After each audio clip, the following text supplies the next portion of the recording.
c'est organisé comment un commissariat et il y a quoi comme service dans un commissariat?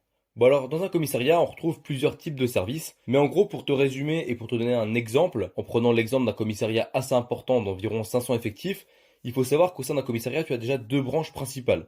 Tu as tout ce qui est service d'investigation et service de voie publique. Après, tu peux également avoir des services annexes, comme tout ce qui est officier du ministère public, l'état-major avec la direction du commissariat, tout ce qui est service informatique, matériel, et également parfois un garage, service qui va s'occuper de réparer tout ce qui est véhicules banalisés et sérigraphiés du commissariat. Et tu peux également avoir une division locale de police technique et scientifique pour tout ce qui est recherche d'empreintes, de traces et indices sur les scènes d'infraction. Bien évidemment, tous ces services, ça va dépendre de la taille du commissariat. Donc en général, dans un gros commissariat, tu vas retrouver tous ces services-là. Et en plus de ces services annexes, tu as donc les deux grosses branches principales du commissariat, que sont la branche investigation et la branche voie publique. Au sein des services d'investigation, tu vas retrouver des unités d'enquête avec des policiers qui travaillent en civil, comme par exemple tout ce qui est brigade d'atteinte aux biens, brigade d'atteinte aux personnes. Tu peux également avoir une division qui s'occupe de tout ce qui est affaires financières, et également une unité d'enquête pour tout ce qui est stupéfiants, contrebande de tabac, proxénétisme.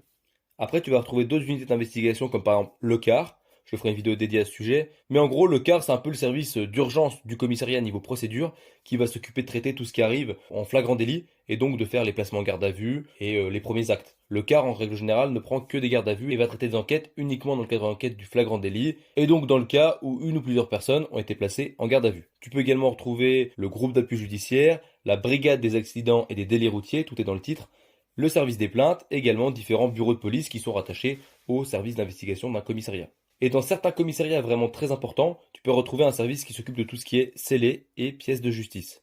Et ensuite, la deuxième grosse branche, c'est la voie publique, avec notamment la police secours, qu'on appelle plus communément dans le jargon la brigade ou le roulement. C'est les policiers qui interviennent suite aux appels 17. Donc là, c'est les urgentistes de la voie publique, un peu comme le CAR qui est l'urgentiste de la procédure. La police secours, c'est le service des urgences pour la voie publique. Après, tu peux également retrouver tout ce qui est brigade anticriminalité, brigade spécialisée de terrain, les brigades canines, les compagnies d'intervention ou compagnies départementales d'intervention, les noms diffèrent en fonction des commissariats. Parfois même, tu peux retrouver une unité motorisée avec tout ce qui est policiers et motocyclistes. Et plus rarement, tu peux retrouver un centre départemental des stages et de la formation avec des policiers formateurs, notamment tout ce qui est tir et technique d'intervention, qui vont s'occuper de recycler les fonctionnaires de police pour tout ce qui est tir annuel. Il y a 3 séances de tir par an avec l'arme de poing, ou également pour faire des formations comme tout ce qui est formation taser ou nouvel équipement qui entre en fonction dans la police, notamment pour les services de voie publique. Donc voilà, j'espère que cette vidéo t'aura aidé et t'aura intéressé. N'hésite pas à aller voir la vidéo sur la chaîne YouTube si tu veux plus de détails et si tu as 39 minutes à perdre, parce que oui, la vidéo fait 39 minutes. Et puis moi je te dis à la prochaine et abonne-toi pour pas manquer les prochaines vidéos.